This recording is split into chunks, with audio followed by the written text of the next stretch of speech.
ধরা যাক যে আমাদের একটি ভেক্টর মানের ফাংশন আছে আর অফ এস এবং টি। এটা সমান হচ্ছে এক্স, যেখানে এক্স হলো একটি এস এবং টি এর ফাংশন। তো এটাকে আমি এভাবে লিখি যে এক্স অফ এস অফ টি গুণ এক্স এর দিকে একক ভেক্টর আই যোগ ওয়াই অফ এস অফ টি গুণ ওয়াই এর দিকে একক ভেক্টর জে যোগ জেড অফ এস অফ টি গুণ জেড এর দিকে একক ভেক্টর কে। তাহলে আমাদের যে এই ভেক্টর মানের ফাংশন আছে, তো এর জন্য ধরা যাক যে আমরা এর একটি পার্শিয়াল ডেরিভেটিভ বের করব।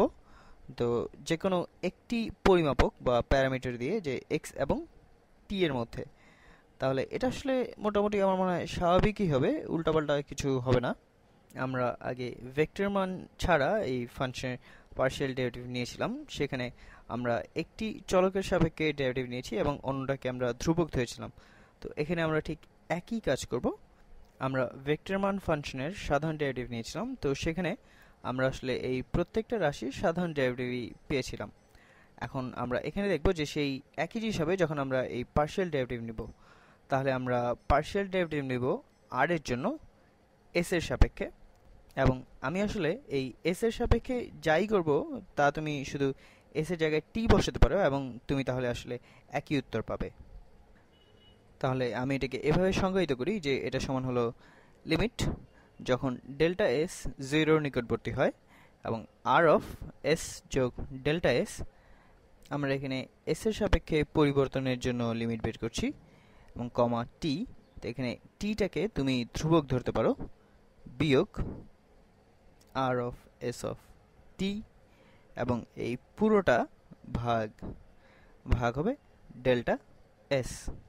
এখন তুমি যদি এখানে শুধু একটু অ্যালজেব্রা করো, তাহলে তুমি এখানে এটা পাবে যে আর অফ এস যোগ ডেল্টা এস এবং টি এটা সমান হচ্ছে এক্স অফ এস যোগ ডেল্টা এস এবং টি গুণ আই যোগ ওয়াই অফ এস যোগ ডেল্টা এস এবং টি গুণ জে, এবং এভাবে, এবং এই সব কিছু বিয়োগ হবে এটা।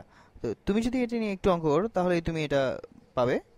তাহলে এই পুরোটা সমান হবে লিমিট যখন ডেল্টা এস জিরোর নিকটবর্তী হয়, এবং আচ্ছা আমি ছোট করে লিখবো কারণ আমার জায়গা প্রায় শেষ হয়ে যাবে। তো এক্স অফ এস যোগ ডেল্টা এস এবং টি বিয়োগ এক্স অফ এস এবং টি। আমার মনে হয় তুমি বুঝতে পারছো যে আমি কি করব, এবং এই সব কিছু লেখাটা কিছুটা একঘেয়ে হয়ে যাচ্ছে, কিন্তু এটা খারাপ কিছু না। ভাগ ডেল্টা এস গুণ আই যোগ, আচ্ছা আমি এটি একটি ভিন্ন রঙই করি যাতে এটা একটু কম একঘেয়ে হয়। তো যোগ ওয়াই, এবং এখানে আসলে এই প্রত্যেকটার জন্যই এই লিমিট যখন ডেল্টা এস জিরো নিকটবর্তী হয় এটা প্রত্যেকটার উপরেই খাটে। ওয়াই অফ এস যোগ ডেল্টা এস কমা টি বিয়োগ ওয়াই অফ এস কমা টি ভাগ ডেল্টা এস গুণ জে, এবং অবশেষে জেড অফ এস যোগ ডেল্টা এস কমা টি বিয়োগ জেড অফ এস কমা টি, এই পুরোটা ভাগ ডেল্টা এস গুণ কে। আর এই সব কিছুই আসলে সংজ্ঞা থেকে পাও। তুমি যদি আসলে এই এস যোগ ডেল্টা এস বসাও এই এস এর জায়গায় এবং তুমি অঙ্ক করে বের করো, তাহলে তুমি আসলে এই একই জিনিস পাবে। এবং আশা করি তোমরা এটা বুঝতে পারছো যে আমরা এখানে আসলে এই প্রতিটা ফাংশনের পার্শিয়াল ডেরিভেটিভ নেওয়ার চেষ্টা করছি এস এর সাপেক্ষে। আর এই সব ফাংশন, এই এক্স অফ এস এবং টি এটা হচ্ছে একটি ভেক্টর মানের ফাংশন না, এবং এই ওয়াই এটাও কোনো ভেক্টর মানের ফাংশন না, এবং এই জেড এটাও কোনো ভেক্টর মানের ফাংশন না। তো তুমি যখন এই সবগুলোকে একসাথে নিবে তখন এটা একটি ভেক্টর মানের ফাংশন হয়ে যাচ্ছে, কারণ এই প্রথমটাকে তুমি একটি ভেক্টর দিয়ে গুণ করছো, তারপর এটাকেও তুমি একটি ভেক্টর দিয়ে গুণ করছো, এবং এর পরেরটাকেও তুমি ভেক্টর দিয়ে গুণ করছো। কিন্তু আলাদা আলাদাভাবে এই ফাংশনগুলো ভেক্টর মান নয়। তাহলে এটা হচ্ছে একটি সাধারণ পার্শিয়াল ডেরিভেটিভের সংজ্ঞা। এবং যখন তুমি লিমিট নিচ্ছ এই ডেল্টা এস জিরোর নিকটবর্তী হয় তখন এই প্রত্যেকটা ক্ষেত্রেই তো এটা হচ্ছে আসলে একই জিনিস, এবং এটা সমান হচ্ছে যে এই এক্স এর একটি পার্শিয়াল ডেরিভেটিভ এস এর সাপেক্ষে গুণ আই যোগ ওয়াই এর পার্শিয়াল ডেরিভেটিভ এস এর সাপেক্ষে গুণ জে যোগ জেড এর পার্শিয়াল ডেরিভেটিভ এস এর সাপেক্ষে গুণ কে। এবং এখানে আমি আরেকটি কাজ করব, কিন্তু এটা হবে এই ভিডিওটা বানানোর আসল উদ্দেশ্যই হচ্ছে যে এটা আমাদের কিছু কৌশল শিখাবে, এবং যেগুলো দিয়ে আমরা এই পরের ভিডিওগুলোতে আমরা সারফেস ইন্টিগ্রাল করতে পারবো। তাহলে এখানে আমি একটি কাজ করব যেটা অনেকটা আসলে গণিতের মতো, কিন্তু এটার আসল কারণ হচ্ছে আসলে এই ডিফারেনশিয়াল হচ্ছে এমন একটি জিনিস যেটাকে বিস্তারিতভাবে সংজ্ঞা দেওয়া যায় না, এবং আমার মনে হয় তুমি এটা দেখে তুমি নিজেই বুঝতে পারবে যে এটা কি হচ্ছে। তাহলে এখানে এটা সমান আমি বলবো যে, আচ্ছা এটা তুমি কোনো বইয়ে পাবে না, এবং গণিতবিদরা যদি এটা দেখে তাহলে তারা এখানে ভ্রু কুঁচকাবে। তো কিন্তু আমি এটা করতে পছন্দ করি, কারণ আমার মনে হয় যে এটা আসলে তোমাকে নিজে নিজে বুঝতে সাহায্য করে, যে যখন আমরা এই সারফেস ইন্টিগ্রাল করব।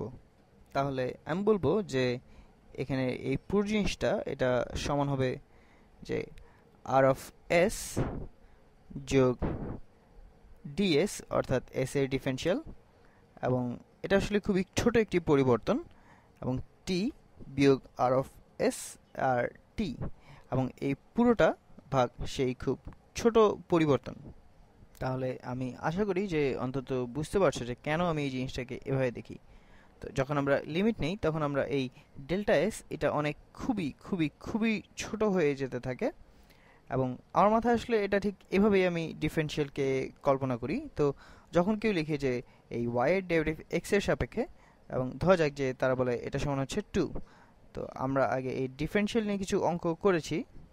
তাহলে তুমি কল্পনা করতে পারো যে আমরা দুপাশে dx দিয়ে গুণ করি, তাহলে আমরা পাবো যে dy সমান হবে 2 গুণ dx, এবং এটা আমরা আসলে ক্যালকুলাসে করেছি। তো আমি এটা যেভাবে কল্পনা করি সেটা হচ্ছে যে এই y এর একটি খুব ক্ষুদ্র একটি পরিবর্তন, এটা সমান হচ্ছে 2 গুণ, এটাও ঠিক একই রকমের সেই ক্ষুদ্র পরিবর্তন। তাহলে এটা হচ্ছে আসলে আমরা যদি এই x এর মধ্যে ছোট একটি পরিবর্তন থাকে, তাহলে এই y এর পরিবর্তনটা হচ্ছে এটাও খুবই ছোট, কিন্তু এটা সেটার দ্বিগুণ হবে। এবং আমার মনে হয় এটাই হচ্ছে এটাকে দেখার সবচেয়ে ভালো উপায়। কিন্তু সাধারণভাবে আমরা এই ডিফারেনশিয়ালকে দেখি যে চলকের মধ্যে খুবই ছোট একটি পরিবর্তন হিসেবে। তাহলে এটা শেষ করে আমি এই গণিতবিদদের ভ্রু কুঁচকানো ব্যাখ্যা শেষে আমি আশা করি যে তুমি কিছুটা হলেও বুঝতে পেরেছো যে এটা আসলে কোনো পাগলামি বুদ্ধি না। তো আমি শুধু বলছি যে এই ডেল্টা এস যদি এটা জিরোর নিকটবর্তী হয় তাহলে সেটাকে আমরা ডিএস এর মতো করে কল্পনা করতে পারি।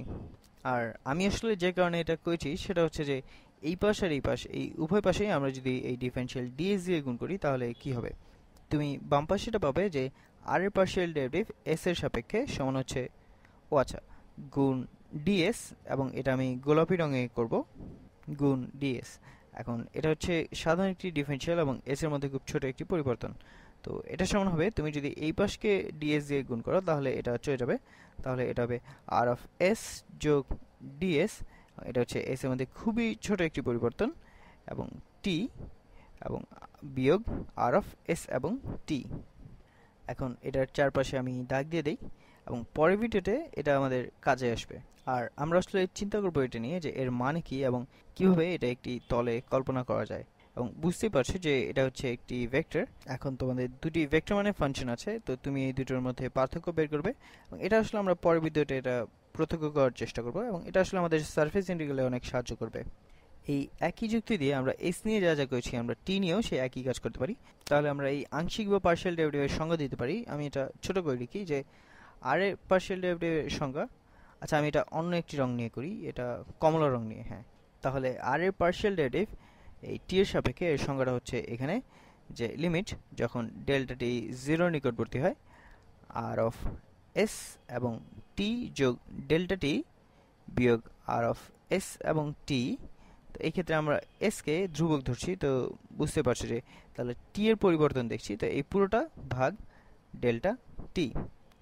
তাহলে আমরা একই জিনিস পাই, এটা সমান হচ্ছে যে এক্স এর পার্শিয়াল ডেরিভেটিভ টি এর সাপেক্ষে গুণ আই যোগ ওয়াই এর পার্শিয়াল ডেরিভেটিভ টি এর সাপেক্ষে গুণ জে যোগ জেড এর পার্শিয়াল ডেরিভেটিভ টি এর সাপেক্ষে গুণ কে।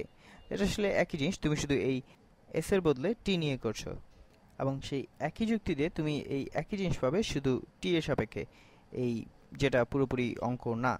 তো তুমি যদি এই উপরে আমি যেটা করেছি যে আর এর পার্শিয়াল ডেরিভেটিভ টি এর সাপেক্ষে গুণ টি এর খুব ছোট একটি পরিবর্তন বা ডিটি, এটা হচ্ছে ডিফারেনশিয়াল, এবং তুমি বুঝতে পারছো যে এটা সমান হবে আর অফ এস এবং টি যোগ ডিটি বিয়োগ আর অফ এস এবং টি। আচ্ছা এগুলোর চারপাশে একটু দাগ দিয়ে নেই, আর পরের ভিডিওতে এগুলোর মানে কি সেটা বোঝার চেষ্টা করব। আর কখনো যখন তুমি কোনো অঙ্ক করো তাহলে তুমি আসলে চিন্তা করো যে আচ্ছা এর উত্তর কি হলো। তো মনে করে দেখো যে আমরা এখানে যা করতে চাচ্ছি সেটা ছিল যে এই এস অথবা টি এর সাপেক্ষে আমরা একটি পার্শিয়াল ডেরিভেটিভ নিলে কি বোঝায় সেটা বের করতে চেয়েছিলাম। তারপর আমরা সেটাকে একটু নাড়াচাড়া করে এটা পেয়েছি। তা আমরা এই দুটো আসলে আমাদের খুব কাজে লাগে, কারণ এটা আসলে এই সারফেস ইন্টিগ্রাল কি এটা বোঝার জন্য খুব কাজে আসে, এবং এটা দেখতে যেরকম এটা সেরকম কেন হয়।